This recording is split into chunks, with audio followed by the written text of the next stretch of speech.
Welcome back to Open. Our last guest is bringing the good juju. It's a wonderful conclusion to our show. She is a spoken word poet from the South Bronx who performs across NYC stages such as the Triad Theater, the NYC Poetry Festival, and more. Her poetry touches on introspection, love, and my favorite topic, healing. And here to share more, we welcome spoken word poet Marlin, GoodJuju, Santana. Thank you so much for having me. I love the good juju. It's literally what I try to be in every room that I step in, so I felt like it was the most appropriate way to sum up what I do and who I am. Yeah, well, you're definitely carrying it. Thank you, you too. I can feel it. I love that. I love it when we look in the mirror like that. I love it here. Oh my gosh. So I got to tell you, in discovering you and researching you further and going through your work and seeing your choice of topics, or experiencing, I should say, your choice of topics, I want to say that you're extremely relatable. Oh, thank you. At least for me. I know you're not going to be performing my favorite piece now. The repotting, I don't know the title of the piece, but I know it had to do with repotting and expanding and what it looks like to really allow yourself to relocate, to expand in a new home. Absolutely. Right? Yeah. And so your metaphors are, I want to say, even more like urban relatable. Oh, 1000%. Yeah. Oh, yeah. It is so important for me to be able to share my story. And I'm lucky that poetry is the vessel in which I really, really am able to do so. Relatability, honestly, was not my goal when I started to write at 9 years old. It was honestly just being able to feel my feelings in a safe and healthy way. And I think now that has really reincarnated as I've gotten older and deepened my relationship with poetry and started really performing across the city, where I'm like, oh, this is not just about me. This is important for anyone that can relate to my story and anyone that can relate to my struggles to have a safe space to also feel and know that they are not alone. So thank you for that. Yes. Yes. Well, I think in general, I want to say in general, right, talk to me. because I'm speaking for all of us. Right now, we're in a very trivial time. Like, it's very trivial from this place of reflecting on what really matters, right? 1000%. 1000%. Yeah, and so when it comes to like the way one, I guess, turns to themselves to kind of just realize like where we are, right? And I want to even say the pandemic played a really big role in that. If you weren't doing it before the pandemic, the pandemic shoved you into a sense of introspection that probably made you want to throw up, for lack of better professional terms. But yes, 1000%. Right. And you know what? And some people were able to handle it and some people were not, right? And then there's artists that were able to build on it, right? And then there's the place that we're at right now where I feel like we're dealing with another epidemic, which is the mental health illness, and then there's ways of figuring out how to navigate through it, right? Because you know what? It first starts with not denying. It's there. It's there. And I'm saying in general, collectively, like there's something that we all experience together. Absolutely. And then there's the well, what do we do now, right? Which is why I think I gravitated towards the repotting, because what do we do now? Yeah. Right? It's like, what's next? Well, we got to relocate, right? We got to relocate in our minds is what I'm referring to, in a way that allows us to expand. And of course, we want to flourish. We don't want weeds. Yeah, we don't. I think that is what places such a unique responsibility on poets everywhere. I know that when I mention and I share with people, I'm a spoken word poet, they're like, ugh, what does that even mean? Or like, what does she do? But I think there's a grand responsibility on poets to record these emotions and these moments in time so that as we continue to reflect as years pass, that we have this moment to come back to and say, hey, not only did I experience this, but we all went through this collectively, and here are the stories from that. And so I know that a lot of my poetry, definitely 95% of it draws from my own experiences, but it's really the conversations that I have with my friends, my family, looking on the news, talking to my amazing students or coworkers or colleagues or amazing people like you all, where I'm just like, okay, this is important. What I'm doing is important. It absolutely is. Yeah. It absolutely is. I mean, I'm a nature lover, so I noticed that you have this poetry in the garden. Yes. Where you've got the water flowing. Oh, you have to. So I'm into meditation, and so to just experience your work, I was really looking forward to having you on air, and I'm sharing with you guys so that you understand like the way she's working, if you don't mind me saying, is really conscious. It's deep. Thank you. I'm right. I mean, most poets are deep. Most spoken word artists are deep, but there's another dimension you're working from. Thank you. It's mental health. Yeah. And I think it's okay to say, especially in the world of arts, that it's impossible to not have art and not connect social emotional wellness to it. It really is, because like any skill that we practice or anything that we do, who we are is going to authentically shine through if we love it and if we've been doing it for some time. And so it's really important for me to tie in the conversations I have with myself, the conversations I have with God, the conversations I have with my parents, the things that I hear, especially pertaining to mental health. And so I do a lot of my good juju at the garden, at the Botanical Garden. Shout out to the New York Botanical Garden in the Bronx. That's right.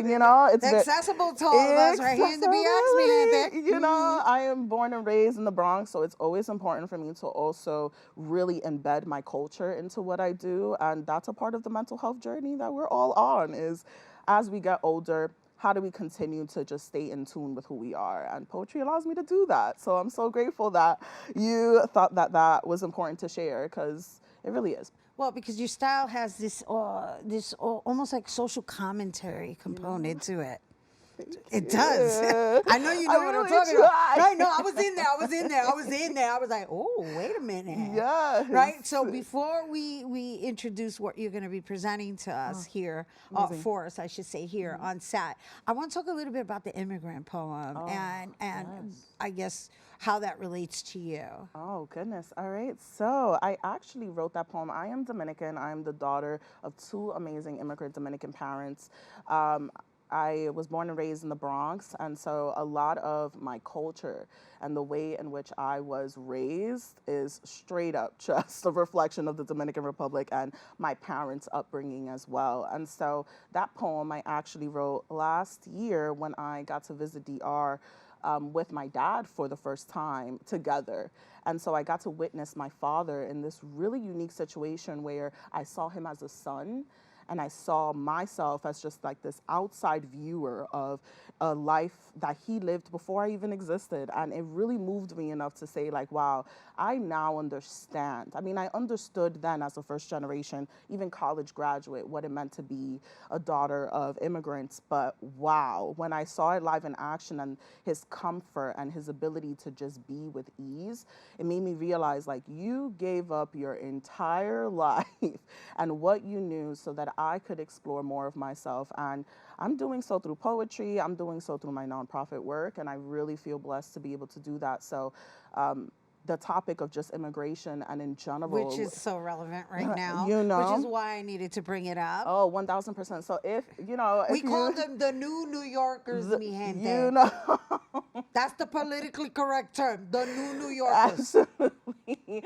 So it's important. It's important for me to highlight things like that in my conversations and my poetry, and especially because we have a large immigration population in the Bronx that really deserves to be highlighted and also deserves to be, categorized as a unique experience through conversations or hopefully through my poetry moving forward. So yes. yeah. And so on that note, let's talk about the one that you're going to be presenting, because it's a number. Yeah, it is a number. And so the poem that I'm going to be performing today is called 2625. It is an ode to the building that I grew up in. I grew up, again, in the South Bronx, but particularly in the projects. And I feel like that experience, on top of all of these layers we already discussed, being an immigrant, being born and raised in the Bronx, growing up in not the best economical state, it really helped me become who I am today, which I feel like is confident, is vibrant, and I'm just trying to raise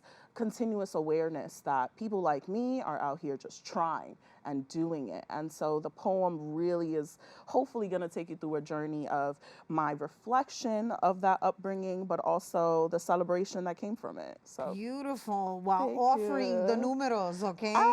26, 25.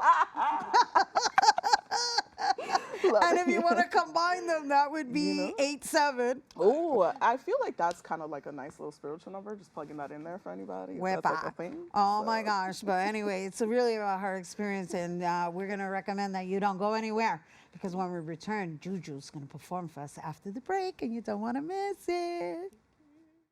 Hey everyone, welcome back to Open, here now to perform 2625. Let's give it up for Good Juju.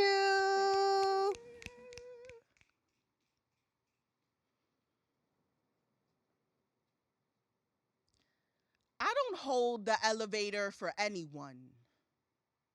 Press my floor button like a Congo drum. I wait 3 seconds after the door opens. Take notice, my peripherals are brolic. My ears have eyes. I grew up in a jungle within a jungle. An ecosystem of families surviving poverty. I take my shoes off at the door to not drag in the mentality of becoming a product of my environment.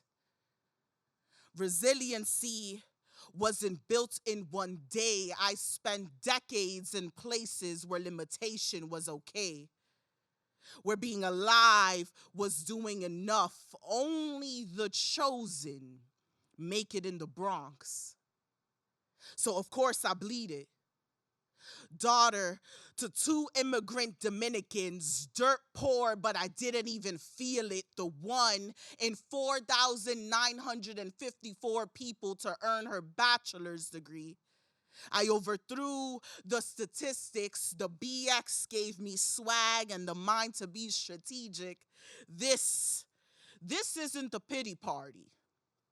This is the after party.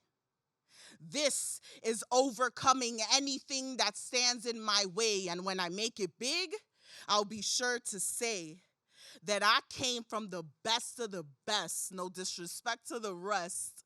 Well, I mean, maybe a little. Because where others find complaints, the BX finds the escape, the solution, and the strength to get through it. And that's where I found myself, in the midst of it all, writing poems about roses and thorns. Thank you.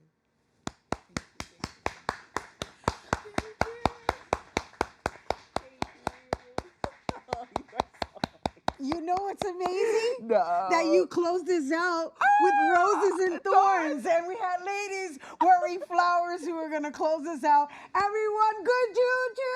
Thank you! And for more information, you can check her out on Instagram at GoodJuju Heels. That is our show today, mi gente. Thanks to all our guests for coming through, to your viewers for tuning in. If you missed any part of the show, you can check out this episode throughout the weekend and 24 hours a day at BronxNet.tv. I'm Rena Valentin, and from all of us here at Open, may the universe provide paz, prosperity, y amor, and we are celebrating Women's History Month, if you didn't notice. So happy Women's History Month, mi gente. Adios!